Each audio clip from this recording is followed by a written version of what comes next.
सावन का पहला बादल उसका काजल बन जाए,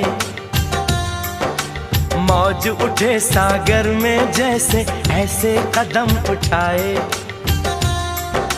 रब ने जाने किस मिट्टी से उसके अंग बनाए, छम से काश कहीं से मेरे सामने वो आ जाए।